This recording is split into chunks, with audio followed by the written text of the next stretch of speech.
નમસ્કાર મિત્રો, learn to revive channel પર આપનું સ્વાગત છે. આજે આપણે શિક્ષણ સંબંધિત સંસ્થા એનસીટી ની ટુ ધ પોઈન્ટ ચર્ચા કરીશું.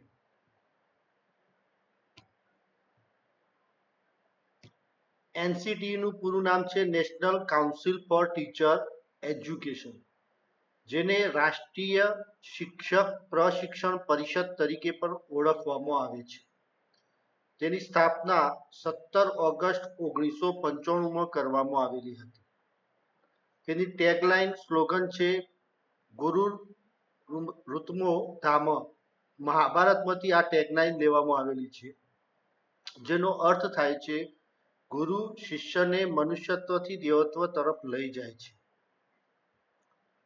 1993નો 73મા કાયદા દ્વારા એનસીટી એક્ટ ઘડવામાં આવ્યો, જે 1 જુલાઈ 1995ના અંદર લાગુ બહાર પાડ્યો. તેના આધારે એનસીટીની સ્થાપના કરવામાં આવેલી છે. એનસીટીનું મુખ્યાલય નવી દિલ્હીના અંદર આવેલું છે. એનસીટી 4 રિજિયોનલ કમિટી ધરાવે છે, જે નોર્થ, ઈસ્ટ, સાઉથ અને વેસ્ટમાં આવેલા છે. 4 રિજિયોનલ કમિટી, જે પૈકી ગુજરાત એ પશ્ચિમ રિજિયોનલ કમિટીમાં સમાવેશ થાય છે. એનસીટીના ચેરપર્સન છે પંકજ અરોરા. મિત્રો, આજે ચેરપર્સનમાં બદલાવ થઈ શકે છે જે તે સમય.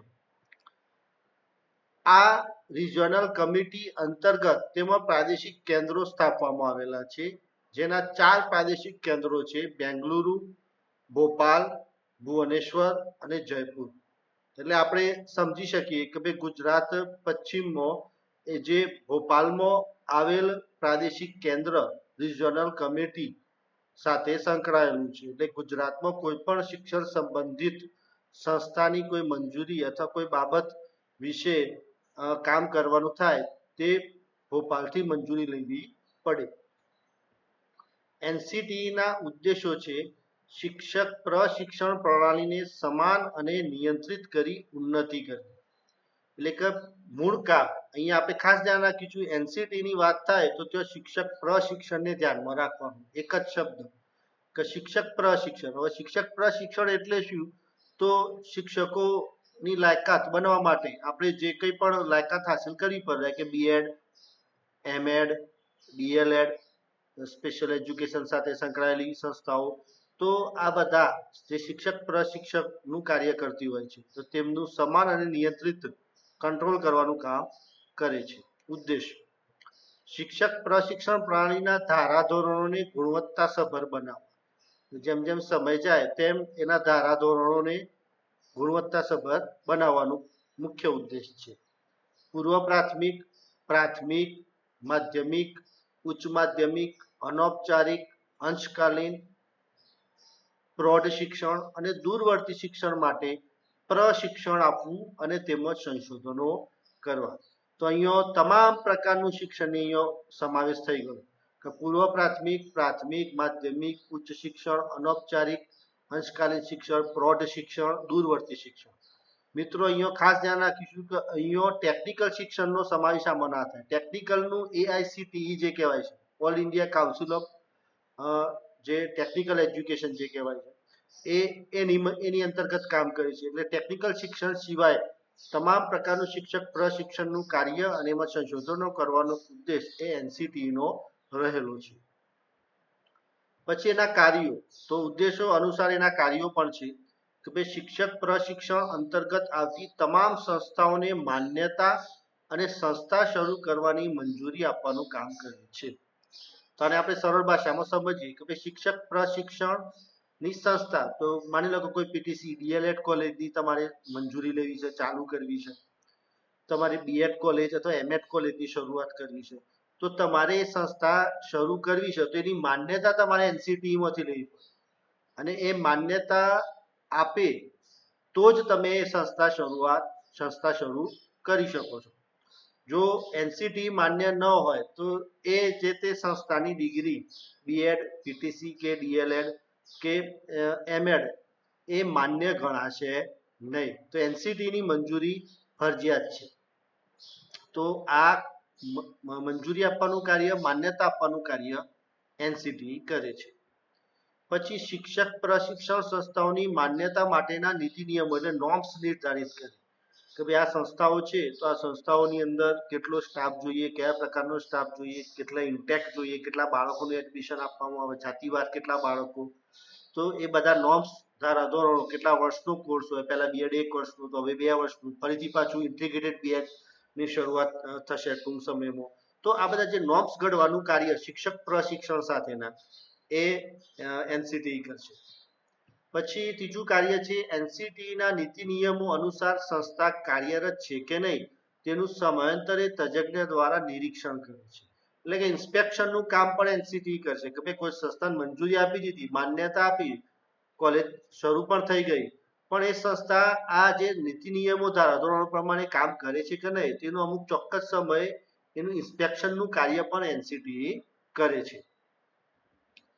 4. સમગ્ર દેશમાં તાલીમી સંસ્થાઓમાં પ્રવેશ માટેના નિયમો ઘડે છે. એટલે કે આખા દેશમાં તાલીમી જેટલી સંસ્થાઓ છે, બીએડ, પીટીસી, એમએડ અને આ સિવાયની પ્રી પ્રાઇમરીની જેટલી કોલેજો જે છે શિક્ષક પ્રશિક્ષણની, તો એમાં એડમિશનની પ્રક્રિયા કેવા પ્રકારની હોય, સીધી એડમિશન હોય, એન્ટ્રન્સ એક્ઝામ હોય, તો અથવા મિનિમમ લાયકાત કેટલા ટકા, 50% ગ્રેજ્યુએશનમાં હોવા જોઈએ, 12માં કેટલા જોઈએ, તો એ પ્રવેશ માટેના નિયમો ઘડવાનું કામ એનસીટી કરે છે. પછી તાલીમી સંસ્થાઓના અભ્યાસક્રમની રચના કરે છે. આ તાલીમી સંસ્થાઓ, હવે અભ્યાસક્રમ કેવો હોવો, બીએડ નો, પીટીસી નો, જે ડીએલએડ કહીએ છીએ આપણે તે, પછી એમએડ નો, અથવા આ સિવાયની જેટલી તાલીમી સંસ્થાઓ હોય એ બધી સંસ્થાઓનો અભ્યાસક્રમ કેવો હોય, તો અભ્યાસક્રમનું માળખું ની ભલામણ એ રચના એ એનસીટી કરે છે. તાલીમી સંસ્થાઓમાં કાર્યક્રમો, પરિસંવાદો, કાર્યશિબિરો માટે સમિતિ આપે છે. એટલે કે જેટલી કોન્ફરન્સ, જે પરિસંવાદો થતા હોય, ડિબેટ્સ થતી હોય, કોઈ પ્રોગ્રામ થતો હોય તાલીમી સંસ્થાઓ, તો એ બધાની સંમતિ અને પ્રોત્સાહન આપવાનું કામ એનસીટી કરે છે. તો તાલીમી સંસ્થાઓની ગુણવત્તા વધે તે માટે માર્ગદર્શન આપવાનું પણ કામ કરે છે.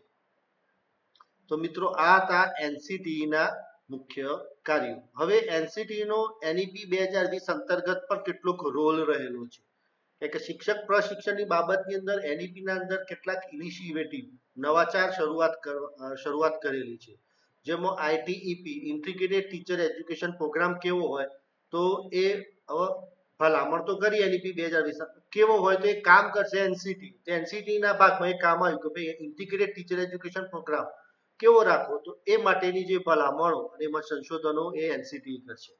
પછી એનપીએસટી એટલે કે national professional standards four teacher, એટલે કે ભાઈ પ્રોફેશનલ સ્ટાન્ડર્ડ ટીચરનું કેવું હોય, તો એ માટેના ધારાધોરણોનું નિર્માણ પણ એનસીટી કરશે. તો એનસીટી ના ભાગમાં એક આ બીજો રોલ આવ્યો એનઈપી અંતર્ગત. એનએમએમ નેશનલ મિશન ફોર મેન્ટરિંગ, તો મેન્ટરિંગનું જે કામ કરવાનું છે તો એ પણ રોલ એનઈપી 2020 અંતર્ગત એનસીટી નિભાવશે. તો આના પૂરા નામ ઘણી વખત પરીક્ષાની અંદર પૂછાતા હોય છે, અથવા એ પણ પૂછાય કે ભાઈ એનઈપી 2020 અંતર્ગત એનસીટી ને કયા રોલ ભજવવાના હોય છે, કોનો સમાવેશ થાય છે, તો મુખ્ય 3 રોલો ભજવવાના થાય છે. તો મિત્રો આ હતી આપણી એનસીટી વિશે ટૂંકમાં ટુ ધ પોઈન્ટની ચર્ચા. આશા છે કે આ બધા પોઈન્ટ્સ તમને ખૂબ જ સારા લાગ્યા છે, નોટબુકમાં નોંધી અને એને તૈયાર કરી લેશો. ખૂબ ખૂબ આભાર.